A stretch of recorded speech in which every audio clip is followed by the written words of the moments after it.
할렐루야, 오늘도 함께 말씀 나누도록 하겠습니다. 또 새로운 월요일이 또 시작됐네요. 한 주 주일 예배 잘 드셨는지 모르겠습니다. 저도 한 주 쉽지 않은 그런 예배를 드려가고 있습니다. 많이 기도해 주시기 바랍니다. 우리 함께 오늘 창세기 12장 또 새로운 어떤 창세기 국면으로 넘어왔네요. 12장 1절로 8절까지 말씀 통해서 오늘 말씀 함께 나누도록 하겠습니다. 제가 먼저 봉독하겠습니다. 여호와께서 아브라함에게 이르시되 너는 너의 공식 고향과 친척과 아버지의 집을 떠나 내가 내게 보여줄 땅으로 가라. 내가 너로 큰 민족을 이루고 내게 복을 주어 내 이름을 창대하게 하리니 너는 복이 될지라. 너를 축복하는 자에게는 내가 복을 내리고 너를 저주하는 자에게는 내가 저주하리니 땅의 모든 족속이 너로 말미암아 복을 얻을 것이라 하신지라.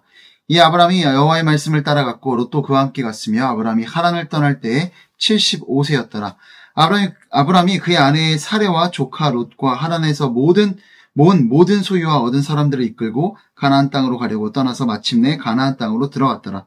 아브라함이 그 땅을 지나 세겜 땅 모래 상수리 나무에 이르니 그때에 가나안 사람이 그 땅에 거주하였더라. 여호와께서 아브라함에게 나타나 이르시되 내가 이 땅을 내 자손에게 주리라 하신지라. 자기에게 나타나신 여호와께 그가 그곳에서 제단을 쌓고 거기서 베델 동쪽 산으로 옮겨 장막을 치니 서쪽은 베델이요 동쪽은 아이라. 그가 그곳에서 여호와께 제단을 쌓고 여호와의 이름을 부르더니. 아멘. 오늘 말씀은 정말 구약, 성경 전체를 관통하는 그 하나님의 약속이 등장을 합니다. 물론 처음 하신 약속은 아닙니다. 이 창세기부터 앞에부터 이어졌던 그 하나님의 약속과 계획과 뜻이 계속 이어진다라고 보시면 됩니다. 어쨌든 이 하나님의 말씀을 따라서 원래 우상을 숭배하던 아브라함이 본토 친척 아비 집을 떠나, 우리 이게 더 익숙하죠. 고향과 뭐라 되어 있나요? 고향과 친척과 아버지의 집을 떠나서 왔습니다. 지금이야 고향 떠나는 게 그렇게 어려운 문제가 아닐 수도 있겠지만, 당시에 사회보장제도도 없고, 또 시족 중심의 어떤 그렇게 가까운 사람들끼리 모여있던 이런 사회가, 다른 곳으로 이주해 갈 때 터스라고 해야 될까요? 이렇게, 새로운 사람들, 좀 여러 가지 민족적으로, 혈통적으로나 또 많은 문화적으로는 차이가 있는 사람들을 막 따뜻하게 안아주기보다는 굉장히 배척했을 가능성이 큽니다. 그런 상황에서 이렇게 자신의 거주지를 떠나서 간다라는 것은 정말 큰 결단이 필요한 것이 아닐 수 없을 겁니다. 결국 아브라함은 하나님의 말씀 따라서 이렇게 이곳까지 오게 되었습니다. 하나님이 약속하신 가나안 땅에 도착을 했죠. 그리고 하나님께서 주셨던 약속의 내용이 뭔가요? 말씀해 보시면 내가 너로 큰 민족을 이루고 내게 복을 주어 내 이름을 창대하게 하리니 너는 복이 될지라. 그리고 나서 뒤에 가시면 결국 이 세겜 땅, 이 가나안 땅에 도착한 이후에 하나님께서 7절 가시면 이 땅을 내 자손에게 주리라 라고 이렇게 약속을 하십니다. 땅으로 가라, 또 땅을 주겠다, 큰 민족을 이루고 내가 복을 주고 네 이름을 창대하게 하니 너는 복이 될지라. 복에 관한 내용입니다. 크게 이야기해서 땅과 큰 민족과 복에 관한 이 약속을 하나님께서 아브라함에게 하셨습니다. 제가 말씀드렸지만 이건 정말 이전까지 없었던 새로운 개념의 그런 약속은 아니라고 말씀을 드렸죠. 뭔가요? 이미 창세기 1장 28절 제가 읽어드리겠습니다. 하나님이 그들에게 복을 주시며 하나님이 그들에게 이르시되 생육하고 번성하여 땅에 충만하라, 땅을 정복하라, 바다의 물고기와 하늘의 새와 땅에 움직이는 모든 생물을 다스리라 하시니라. 이 아담에게도 하셨고 또 노아에게도 하셨던 이 하나님의 뜻과 계획과 이 명령, 이 말씀이 이때 그냥 끝나는 것이 아니라 계속해서 하나님이 포기되어지지 않고 성취하는 방향으로 간다라는 것을 우리가 이해하시면 될 것 같습니다. 결국 이것들을 성취하는 방향으로 성경은 흘러갑니다. 이 안에서 다 이야기가 될 수 있습니다. 그리고 뿐만 아니라 죄로 인해 어그러진 것들을 한번 생각을 해볼까요? 죄로 인해서 땅이 소출을 내기 어려운 상태가 됐고요. 그리고 즉 창조세계와 반목하는 상태가 됐다라고 제가 지난번에 말씀을 드렸습니다. 또 출산이 고통스러워졌습니다. 그리고 인간 관계의 문제가 생겨서 처음으로는 인간관계의 문제가 생겼죠. 그래서 인간들 사이에 어떤 화목함이 깨어지고 뿐만 아니라 인간들 모이기만 하면 뭐합니까? 바벨탑 사건을 통해서 우리가 본 것, 모이기만 하면 죄를 짓는 존재들이 되었습니다. 자, 그리고 하나님과 인류와의 관계가 깨어지는 그런 문제가 죄로 인해 발생됐습니다.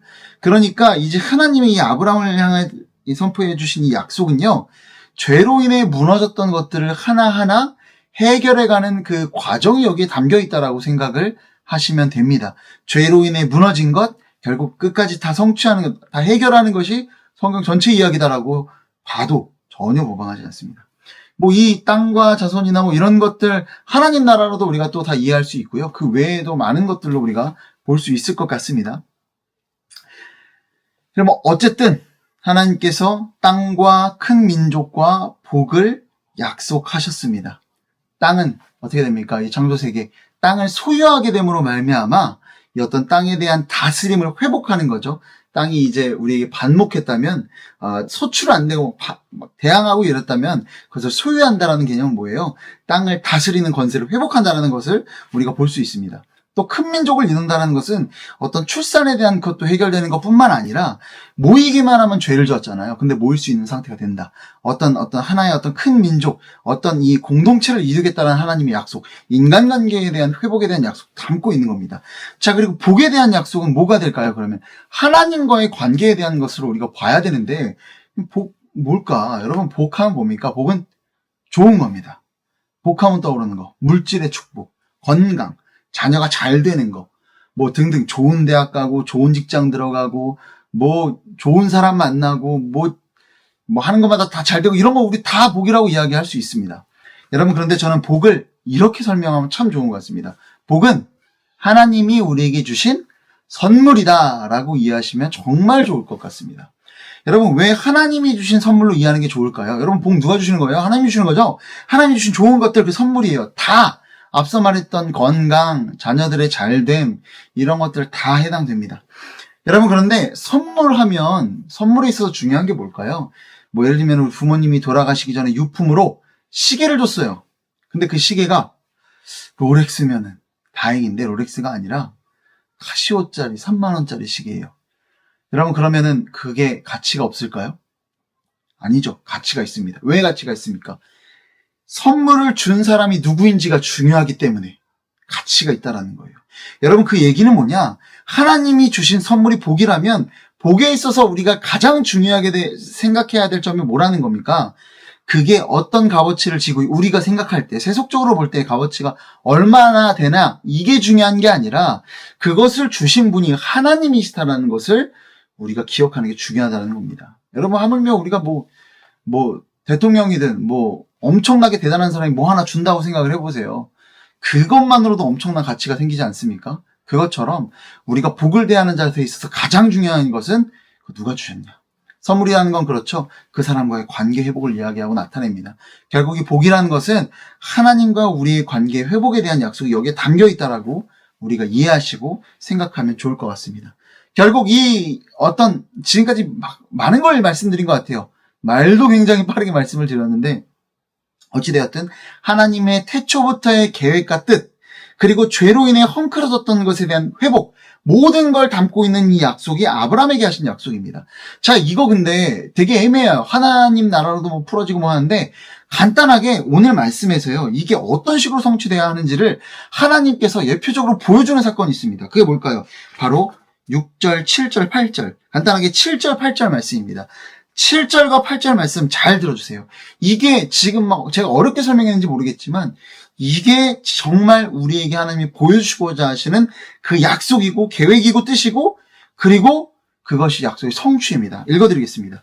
여호와께서 아브라함에게 나타나시되 내가 이 땅을 내 자손에게 주리라 하신지라 자기에게 나타나신 여호와께 그가 그곳에서 제단을 쌓고 거기서 베델 동쪽 산으로 옮겨 장막을 치니 서쪽은 베델이요 동쪽은 아니라 그가 그곳에서 여호와께 제단을 쌓고 여호와의 이름을 부르더니 아멘. 여러분 어떤 일이 벌어집니까? 이 가나안 땅에 도착하고 하나님이 약속하신 그 땅에서 그곳에서 제단을 쌓고 여호와의 이름을 부릅니다. 하나님을 예배하더라는 것이죠. 이것이 앞서 제가 말씀드렸던 모든 것이 이루어지는 성취고 약속의 성취다라는 것을 우리가 기억하시면 좋을 것 같습니다. 뭐가요? 그 땅에서 예배를 드리는 일. 생육하고 번성하고 정복하고 땅을 다스리고 이런 거 단순히 애 많이 나고 여기저기 살라는 메시지일까요? 그렇지 않더라는 겁니다. 아무리 많은 자손이 생기고 흩어져 살아도 이 말씀 성취가 된 것이 아닙니다. 언제 성취가 될까요? 온 땅이 하나님을 예배하게 될 때 이 약속이 비로소 성취되는 것입니다. 이것이 땅에 충만한 것이고요. 이게 땅을 정복하고 다스리는 것이고요. 이게 복의 근원이 되는 것이고 복이 되는 것입니다. 우리가 가는 곳마다 우리를 통해서 예배가 선포되는 것. 이것이 진정한 하나님이 약속하신 그 놀라운 은혜다라는 것을 기억하셨으면 좋겠습니다. 여러분, 선교가 뭔가요? 하나님이 우리를 선교적 공동체로 세우셨죠. 선교가 뭔가요? 예배가 없는 곳에 예배를 세우는 것이 선교입니다. 여러분, 그런데 한번 보실까요? 하나님께서는 우리가 온 땅의 복덩어리들이 되기 원하시고 땅을 정복하고 다스리기 원하세요. 우리가 곳곳에 여러분이 살아가는 삶의 여러 가지 현장 가운데 여러분들이 살아갑니다. 여러분, 그런데요, 과연 여러분들이 살아가는 그 현장에서 예배가 드려지고 있나요? 예배가 선포되고 있나요? 예배가 울려 퍼지고 있나요? 하나님의 이름이 드러나고 있고 하나님이 어떤 분이신지 공적으로 드러나는 일들이, 단순히 제가 말씀드린 거는 뭐 우리가 막 찬양하고 기도하고 이런 예배뿐만 아니라 여러분들의 삶을 통해서, 여러분들의 입술을 통해서 하나님이 어떤 분이신지가 그곳 그 장소에서 드러나면 그것 또한 예배입니다. 아, 진짜 저 사람 보니 김대리 보니까 하나님 살아계신 것 같아. 하나님 정말 존재하는 것 같아. 정말 하나님은 정말 공의로우신 분인 것 같아. 하나님은 정말 선하신 분인 것 같아. 이게 드러나면 그것이 곧 예배더라는 거예요. 여러분, 그런데 한번 제가 물어보고 싶습니다. 우리가 살아가는 삶의 현장마다, 가정마다, 여러분 살아가는 직장마다, 또 애인이면 그 애인과의 관계에서, 또 친구 무리에서 여러분들 과연 예배가 드려지고 있습니까? 그렇지 않죠. 그러면 여러분, 그곳은 아직도 선교지인 겁니다. 하다못해 우리 가정에 모든 구성원이 교회를 다닐지라도요, 그곳에서 예배가 선포되지 않고 있다면 그곳은 선교지입니다. 왜? 선교는 뭐라고요? 예배가 없는 곳에 예배를 세우는 것이 선교라고 말씀드렸죠. 여러분, 오늘 말씀을 통해서 제가 말씀드린 굉장히 중요한 말씀입니다. 이 창세기 12장의 약속은 성경 전체를 관통하고요, 우리 모든 역사를 관통하는 약속입니다. 이것이 성취되어야 됩니다. 뭐가 성취돼요? 우리 모두가 온 땅이 하나님을 예배하는 것. 이것이 우리가 그토록 바라고 소망하고 사모하는 일들이어야 됩니다. 여러분, 그런데 아직도 여러분이 살아가고 있는 삶의 현장 가운데 예배가 없다면 예배를 회복하시기 바랍니다. 뭐 그냥 단순히 신방 예배, 뭐 이렇게 개업 예배 드리는 차원이 아니에요. 뭔가요? 한번 예배를 드리는 그런 게 아니라 내 삶을 통해 하나님이 어떠신 분인지 드러나고 선포되는 것. 그리고 뿐만 아니라 그곳에서 교회를 세우고 믿는 자들의 모임이 만들어지고 그곳에서 예배를 드림으로 말미암아 진짜 어떤 공적인 예배도 드리고요. 뿐만 아니라 정말 그런 일도 있을 수 있지 않겠습니까? 회사 안에서 청소하시는 아주머니가 계신데 무릎이 불편하더라. 이런 것들을 알겠는데 교회가 되면 어떤 일이 벌어지는지 아십니까?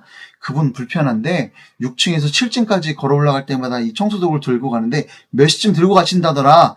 우리가 그것 좀 들고 날라드리자. 이번에 수술하신다는데 좀 십시일반 모아서 우리 헌금해서 그분 도와드리자. 이런 일들이 교회를 통해서는 이루어지더라는 겁니다. 그럼 어떻게 될까요? 야, 이거 그분 이렇게 도와주는 일들이 뭐 있던데 무슨 모임이야? 뭐 교회인지 뭔지 그런가 봐. 여러분, 그게 뭐예요? 예배입니다. 그것이 곧 하나님 되심을 드러내는 예배인 겁니다. 여호와 이름이 선포되는 일이더라라는 것입니다. 그것이 제단을 쌓는 일이더라라는 것입니다. 이 예배가 여러분 모두 살아가는 삶의 현장 가운데 회복되는 그런 복된 우리 모두가 되기를 소망합니다. 그렇게 될 때요, 세상이 감당 못합니다. 뭐 교회가 타락하고 이렇고 저렇고 교회에 대한 비난이 있고, 여러분 우리가 예배를 세상 가운데 회복하면요, 이미 여기저기 다 흩어져 살아가고 있지 않습니까? 예배를 회복하면요, 세상은 우리를 감당 못합니다. 교회에는 능력이 있습니다, 여러분. 우리가 교회로 살아가지 않고 있기 때문이지, 우리가 예배를 드리고 있지 않기 때문이지, 우리가 교회로 그 땅에서 그곳에서 오늘 말씀처럼 그곳에서 여호와께 제단을 쌓고 여호와의 이름을 부르는 그 순간, 하나님 되심을 드러내는 그 순간 세상은 감당 못할 줄로 믿으시는 저와 여러분 되기를 소망합니다. 기도하겠습니다. 사랑과 은혜가 풍성하신 아버지 하나님, 감사와 영광을 주님 앞에 올려드립니다. 우리가 살아가는 삶의 현장 가운데 어디든 주님 앞에 예배드리지 못했던 지난날을 용서하여 주옵소서.